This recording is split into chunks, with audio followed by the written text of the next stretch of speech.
We are pumping out the automotive information right here at Babcock's Garage Studios. And let's talk about brake pads. Everybody here's done a brake job, but what you don't know is when you pull the brake pads off, take a look at them. There's a lot you can tell with brake pad diagnostics. Now I have a couple laid out right here on the table. We can take a look at a good brake pad. Now a good brake pad looks like this. I mean, it looks like a brand new brake pad. Both of them should look like that on both sides of the actual caliper, the inboard and the outboard pad. Now I have a couple that are worn here. This one's worn out pretty good. Doesn't matter if they're both worn out, that's fine. It's time to replace them. But if one's worn out, perhaps it's the outboard pad. Sometimes the caliper's hanging up and sticking, that could wear out. That's not very likely. What is likely though is the inboard pad wears prematurely, and I can show you why and how to fix it. Now the inboard pad wears prematurely because these are moving calipers. They're either sliding calipers or they're floating calipers. And how they work is I actually apply the caliper, it hits the pad, and it moves in. So the inboard pad contacts. And what a lot of people don't know, check this out. It moves in with the square cut seal.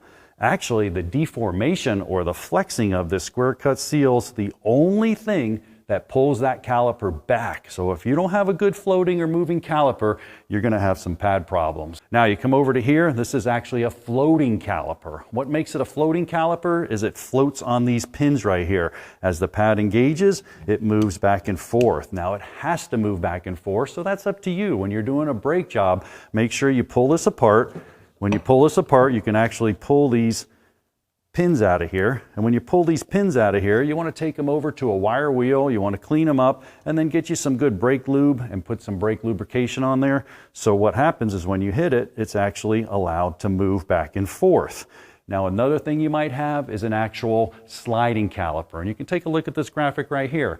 It slides on the ways, the retaining screw, the supports, pull all that apart. Take it over to a wire wheel, clean it up, and lubricate that as well.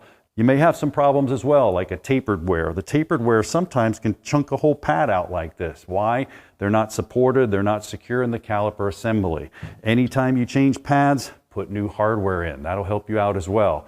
So make sure the calipers are lubed, make sure the new hardware's in there, and next time you do a brake job, look at your brake pads. It'll tell you a lot what's going on with your brake system. I'm John Gardner from Babcock Studio Garage. We'll see you.